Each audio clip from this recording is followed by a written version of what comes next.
大丸有落啊，唔該。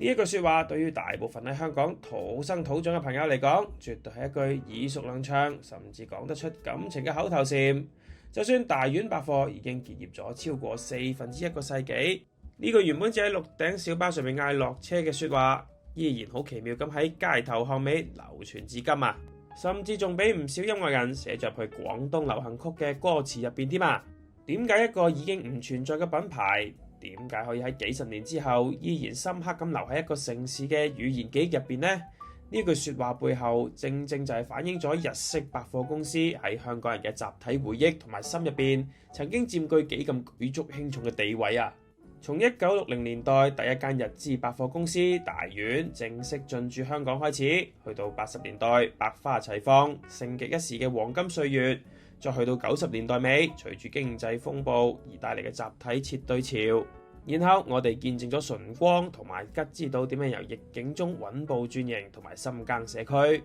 直到近年當 Donkey 同埋一黐谷日百貨帶嚟嘅全新零售模式同埋生活體驗。呢段跨越足足半個世紀嘅歷史，唔單止喺香港零售業發展嘅一個精彩縮影，更加深刻咁折射出香港整體經濟結構、中產階級崛起同埋社會文化嘅幾番變遷啊！今日我哋就同大家一齊用15分鐘嘅時間，詳細回顧呢一個日式百貨進軍香港半世紀嘅歷史，睇下佢哋當年係點樣由頂峰走向衰落。又係點樣喺今日以全新嘅商業面貌再次改變我哋嘅日常消費習慣啊！我哋將時間撥返去1960年嗰一年，香港第一間日資百貨公司大丸百貨喺銅鑼灣記利佐治街同埋百德新街交界正式隆重開幕。大家要留意，喺1960年代初嘅銅鑼灣仲未係今日我哋所熟知嘅世界級購物天堂。當時嗰度仲有唔少避風塘同埋舊式樓宇，但係大丸嘅出現就好似一粒震撼彈咁樣，徹底改變咗呢一個社區嘅面貌同埋命運啦。大丸百貨為當時嘅香港帶嚟咗非常先進而且極之講究細節嘅日式服務同埋管理模式，例如穿着極之整齊嘅制服，戴住白手套，笑容可掬嘅電梯小姐，每一次開門佢都會恭敬咁樣向顧客彎腰鞠躬。仲有包裝得好似一件藝術品咁精美嘅商品，呢啲對比翻當時嘅華資百貨公司係極之罕見有貼心嘅服務體驗嚟㗎，令到香港市民第一次體驗到乜嘢叫做顧客至上嘅高級購物享受，一舉刷新咗本土大眾對行街購物嘅固有概念。大丸嘅地下超市更加引爆咗一股風潮，佢哋引入咗好多由日本直送嘅新鮮水果、新鮮嘅食品同埋零食，令到去大丸買嘢成為當時中產家庭同埋年輕人趨之若鶩嘅生活品味象徵。嚟到70同埋80年代，隨住香港製造業發達，經濟迅速起飛，市民嘅消費能力大幅提高，日式百貨喺香港迎嚟百花齊放嘅黃金時代。松坂屋、三越、東急、伊勢丹呢啲日本知名百貨品牌相繼落喺銅鑼灣同埋尖沙咀呢啲最繁榮嘅核心商業區。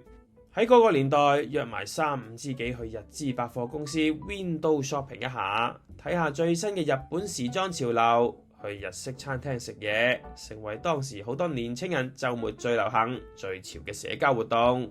銅鑼灣亦都因為咁獲得咗小東京嘅美譽啊！講到80年代嘅日資百貨熱潮，就絕對唔可以唔提及八佰伴啦。喺1984年，八佰伴做咗一個非常大膽嘅商業決定，佢哋打破咗傳統百貨公司一定要設置喺市中心核心商務區嘅定律，選擇咗喺當時仲係新興新市鎮嘅沙田新城市廣場，開設咗佢哋嘅香港第一間分店。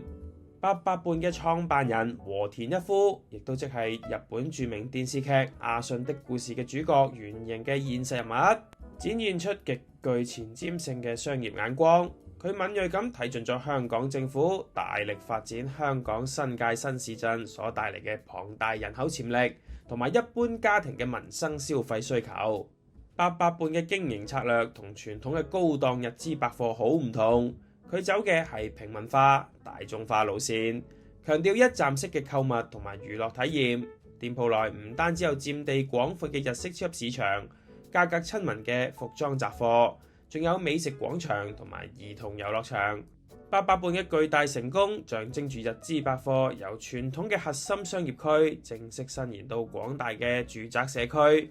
喺全盛時期，88泮喺屯門、黃埔、紅磡等地開設咗多達10間分店，成為咗好多新市鎮居民日常買餸、食飯同埋一家大細週末消遣嘅核心場所。呢啲日式百貨公司進軍香港，帶嚟嘅絕對唔單止係商品本身，更加係日本流行文化同埋生活方式嘅全面輸出。從最前線嘅日本時裝、護膚化妝品，到先進嘅家庭電器同埋流行玩具，日式百貨成為咗香港人接觸同埋擁抱世界潮流嘅最重要窗口啊！然而，商場如戰場，繁華背後往往暗藏危機，好景不常。踏入90年代中後期，呢股風魔全港、盛極一時嘅日資百貨熱潮，遭遇咗前所未有嘅嚴峻寒冬。呢場劇烈嘅危機背後，有住極之複雜嘅宏觀經濟因素同埋內部營運問題。首先，日本本土嘅資產經濟泡沫爆破，進入咗長期嘅經濟停滯，即係大家經常都會講嘅失落嘅20年。日本母公司自身陷入嚴重嘅財務泥沼，自顧不暇，資金鏈極度緊張，自然極大地影響到海外分店嘅營運同埋資金支持。緊接住1997年爆發亞洲金融風暴，香港經濟受到重創，股市樓市狂瀉，市民嘅消費意欲同埋消費能力大幅回落。但與此同時，當時香港商鋪嘅租金喺之前幾年熱炒過嘅炒風之下已經升到極高，令到佔地龐大嘅傳統百貨公司經營成本百上加斤，營運壓力沉重到難以承受啊！所以嚟到1997年嘅11月，因為過度擴張同埋負債累累嘅88泮突發性宣布破產結業，全港10間分店即時結業。呢一個消息震驚咗全個香港社會，大批員工即時失業，無數市民手中嘅購物禮券一下子就變成廢紙，門市出現搶購平貨嘅混亂場面。88泮嘅倒閉引發咗強烈嘅骨牌效應，隨後大丸、松坂屋、東急、伊勢丹呢啲老牌日資百貨，亦都因為租約期滿嘅加租幅度太過驚人，或者日本母公司進行債務重組或者收縮業務，喺1996去到1998年期間相繼宣布結業，爆發咗一波震撼業界嘅日資百貨公司集體大撤退啊！一直去到2006年結業嘅銅鑼灣三越百貨，亦都為到呢個舊時代畫上咗句號。喺呢段艱難嘅期間，唔單止係日資百貨公司受到衝擊，連帶好多日本傳統華資公司，例如大大百貨、瑞興百貨等等，亦都難敵時代洪流而紛紛結業。呢一場變革向整個零售業界揭示咗一個殘酷嘅現實。過去嗰種佔地幾萬尺、強調大而全、咩都賣嘅傳統百貨公司模式，開始顯得極為笨重，而且營運成本又太高，越嚟越難適應市場嘅急速轉變同埋顧客消費習慣嘅轉移啊！不過喺呢一場嚴峻嘅撤退潮入邊，依然有少數日資百貨品牌選擇堅守香港市場，而且憑住敏銳嘅市場觸覺成功轉型。當中最具代表性嘅莫過於崇光同埋吉之島，即係而家嘅AEON啊！ 1985年喺銅鑼灣心臟地帶開業嘅 SOGO， 憑住極佳嘅黃金地理位置，直通銅鑼灣地鐵站，以及不斷翻新店面同埋調整品牌組合嘅靈活策略，一直屹立喺香港零售業嘅最前線。雖然 SOGO 喺2000年代初期曾經轉手俾本地資金營運，當時係由利福國際接手，但係佢依然完美咁保留咗日式百貨嘅精緻服務風格，專注喺中高檔嘅精品、國際化妝品同埋潮流服飾，精準定位喺中產消費者同埋訪港旅客。其後每年定期舉辦嘅感謝祭，更加憑藉極具吸引力嘅折扣優惠，成為咗全港市民同埋遊客蜂擁而至嘅年度購物盛事。而吉之島就走咗一條完全唔同但同樣成功嘅民生路線。喺1987年，鰂魚涌康怡廣場開設總店嘅吉之島，將目標精準鎖定喺家庭客群。佢哋創新咁樣將日式嘅新鮮超市同埋日常生活百貨深度結合，深耕喺各大住宅區同埋民生商場。相信好多70-80後嘅香港人都一定會記得康怡店嗰個每逢踏正12點就會唱歌眨眼嘅小丑鐘。呢個鐘亦都成為咗無數香港家庭同埋小朋友心中溫馨嘅童年回憶啊！後嚟吉之島正式改名為 AEON， 繼續以親民、高性價比嘅形象服務廣大社區民眾。AEON 亦都順應時代推出咗12蚊店，大受平民市場歡迎啊！Sogo 同埋 AEON 嘅成功，深刻咁展現咗商業定位嘅智慧。Sogo 就專注喺核心區嘅中高檔同埋潮流消費，而 AEON 就立足社區，提高高性價比嘅日常新鮮同埋生活所需。兩者都喺時代入邊嘅變局入邊揾到屬於自己嘅獨特生存空間。時間又翻到嚟而家，香港零售業再次面臨嚴峻嘅考驗，經歷咗社會事件同埋長達數年嘅疫情衝擊，加上近年市民北上消費嘅熱潮興起，香港核心購物區嘅吉鋪數量一度急升，傳統零售業面對前所未有嘅寒冬。然而，就喺呢個睇似不利市場嘅環境底下，我哋又見證咗一股全新嘅日系零售勢力逆市擴張啦。首當其衝嘅就係2019年正式進軍香港嘅當當 Donkey 京安之殿堂。Donkey 完全打破咗傳統百貨公司貨品陳列要整整齊齊嘅固有模式，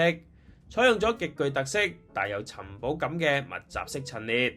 配合洗腦式嘅主題曲、熱鬧嘅店內手寫海報、高性價比嘅日本直送熟食同埋新鮮食品，以及24小時不間斷營業模式，為香港消費者帶嚟極新嘅體驗同埋刺激感。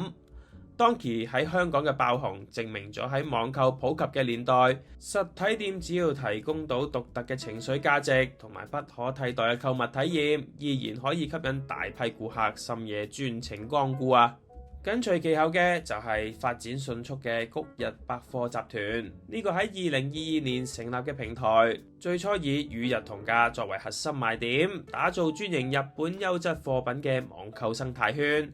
但係佢嘅野心並唔局限於線上，佢哋更加積極咁將日本國民級嘅著名實體品牌引入香港。喺2025年夏天，成功將日本人氣極高嘅生活雜貨品牌 FreeConz 引入香港。首間旗艦店就係銅鑼灣希慎廣場正式開幕。開幕當日，店內大排長龍，更加一舉打破咗 FreeConz 品牌成立30年嚟單日最高消費紀錄。呢項令人矚目嘅成績，證明咗主打高性價比、兼具實用同埋簡約美感設計嘅微奢侈生活用品，喺當前經濟環境下極具市場潛力。更加令人振奮嘅係，Yachi亦都宣布闊別咗香港長達36年嘅日本國民級雜貨品牌 Loft， 亦都會喺2026年8月下旬以期間限定店形式重返旺角 Moco 新世紀廣場。Loft 一向以強大嘅商品觸覺同埋獨特嘅生活提案能力著稱，呢次重返香港勢必會再次為本地掀起一股日系生活雜貨嘅狂熱啊！由60年代嘅大丸百貨去到今日嘅谷日百貨，日式零售喺香港呢半個多世紀嘅演變，究竟俾咗啲乜嘢啟示我哋呢？根據經濟學者嘅分析，近年日本品牌之所以喺香港逆市擴張，背後其實有幾個關鍵因素㗎。第一，香港核心商務區嘅租金比高峰期顯著回落，為呢啲新興日本品牌提供咗相對合理嘅成本進駐優質商場嘅絕佳契機。第二，日本本土經濟增長放緩，促使日本零售企業必須加快海外拓展嘅步伐，尋求新嘅增長點。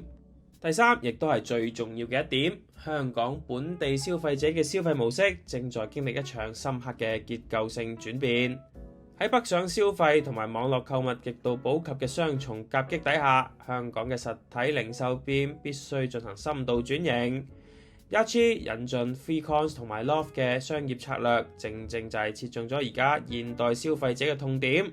今日嘅顧客唔再僅僅滿足於買到一件商品，而係追求購物過程中入邊嘅體驗感同埋品牌所傳遞嘅生活提案。當經濟面對壓力嘅時候，消費者喺開支上面更加追求物超所值，好似 FreeCons 呢一種為日常生活提供小確幸嘅品牌，或者好似 Loft 呢啲令人哋享受行街尋寶樂趣嘅店鋪，正正就提供咗網購無法取代嘅實體情緒價值。同時，佢哋所強調嘅與日同價理念，亦都試圖打破過去香港日本貨定價過高嘅傳統印象，重新建立起消費者對實體零售店性價比嘅信心。日式百貨喺香港呢50幾年嘅歷史，就係一部不斷適應環境、自我淘汰同埋重生嘅變革史。由過去高不可攀嘅高級消費，去到如今深入民心嘅日常體驗；由昔日大而全嘅百貨公司，去到今日精緻同埋定位明確嘅專門店。呢股新一代嘅日系零售勢力，能唔能夠喺香港呢個競爭激烈嘅市場入邊笑到最後呢？甚至成為帶動香港整體零售業復甦嘅催化劑呢？我哋拭目以待啦！